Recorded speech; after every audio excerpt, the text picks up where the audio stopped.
की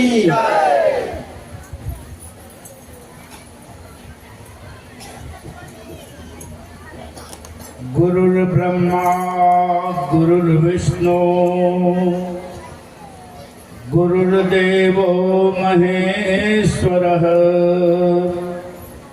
गुरुर्साक्षात् परब्रह्म तस्मै श्री गुरवे नमः।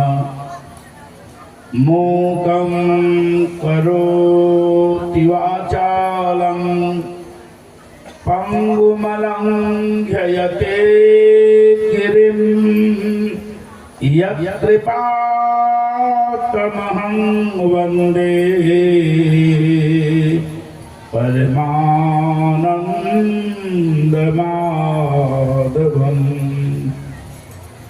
सर्वमंगलमांगल्ये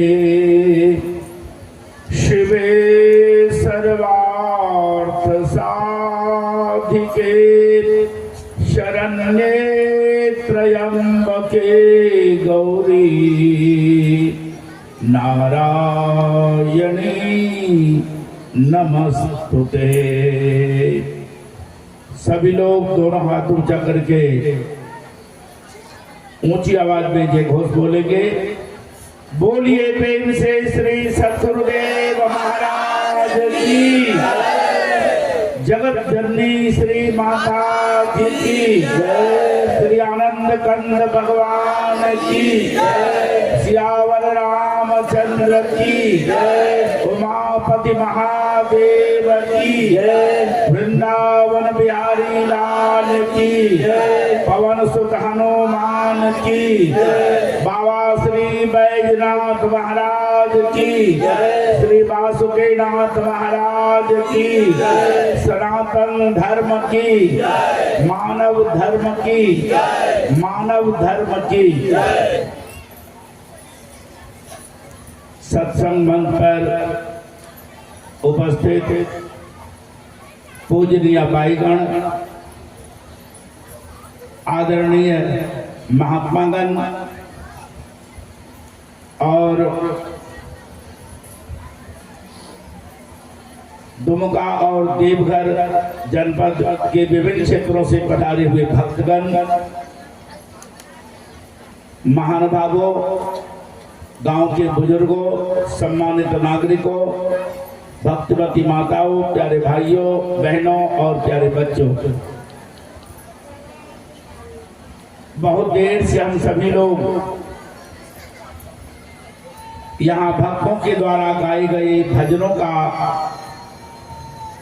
रसास्वादन कर रहे थे और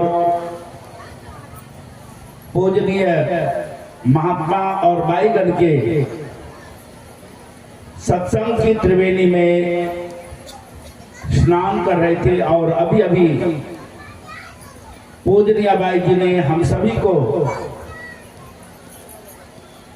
भक्ति,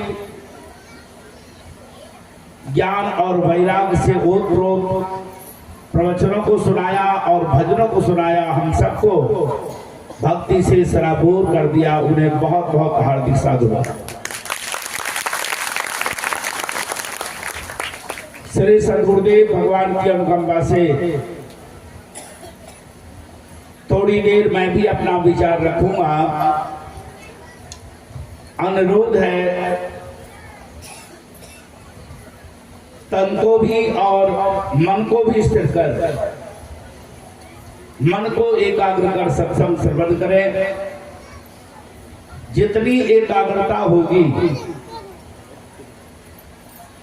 उतनी ही सत्संग में आपकी तल्लीनता होगी और उतना ही आपको बातें समझ में आएगी और आनंद भी आएगा। शास्त्रों में सत्संग की बड़ी महिमा गाई गई है। संत शिरोमणि तुलसीदास जी कहते हैं, तात स्वर्ग अपवर्ग सुख धैर्य तुला एक अंग, तुलन ताही सकल बिल जो सुख लौ सत्संग। तराजू के दो पलड़े होते हैं, एक पलड़े पर अब अमर का सुख, स्वर्ग का सुख और जीवन का सारा सुख रख दिया जाए और दूसरे पलड़े पर लव मात्र के सत्संग से जो सुख प्राप्त होता है उसे रखा जाए। तो लव मात्र के सत्संग सुख की बराबरी अब वर का सुख, स्वर्ग का सुख और धरती का सुख नहीं कर सकते। सुखदेव मुनि जब राजा परीक्षित को सत्संग सुधा का पान कराने जा रहे थे, देवलोक से देवता लोग अपने हाथों में अमृत कलश लेकर वहां उपस्थित हुए। सुखदेव जी ने देवताओं से पूछा, आप लोग कैसे पधारे, आप लोग क्या चाहते हैं?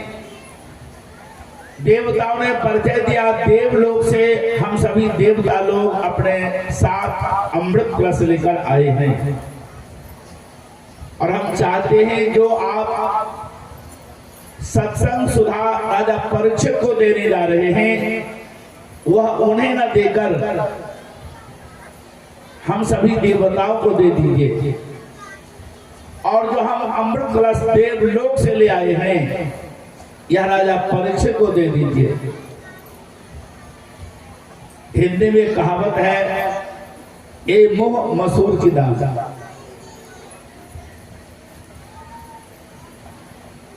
सुखदेव जी ने देवताओं का उपहास करते हुए कहा, जैसे मणि माणिक के सामने कांच के टुकड़ों का कोई मूल्य नहीं होता है, इसी तरह सत्संग सुधा के समक्ष आपके देवलोक का अमृत नगण्य है।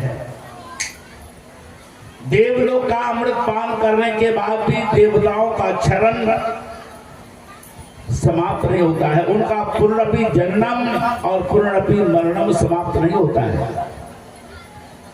लेकिन जो सत्संग सुधा का पान करते हैं वे सदा सदा के लिए अमरत्व को, अमृतत्व को, अमरता को प्राप्त कर लेते हैं। और रही सत्संग सुधा जो हम परीक्षित को देने जा रहे हैं, आप देवता लोग सत्संग सुनने के अधिकारी नहीं है। सत्संग श्रवण करने का सच्चा अधिकारी राजा परीक्षित है। इसलिए यह सत्संग सुधा हम राजा परीक्षित को देंगे, आप सभी देवताओं को हम अमृत सत्संग का प्रदान नहीं करेंगे। और निराश होकर देवता लोग अपना अमृत कलश लेकर देवलोक में लौट गए। प्यारे भाइयों, श्रोताओं, विचार करो सत्संग का कितना बड़ा महत्व है। आप लोग कितने भाग्यशाली हैं कि अनेक तीर्थों से पधारे हुए संत महात्मा साधु जन भाईगण आपके बीच में सत्संग सुधा की वर्षा कर रहे हैं और आप उसका पान कर रहे हैं और आप उसमें सत्संग की त्रिवेणी में स्नान कर रहे हैं।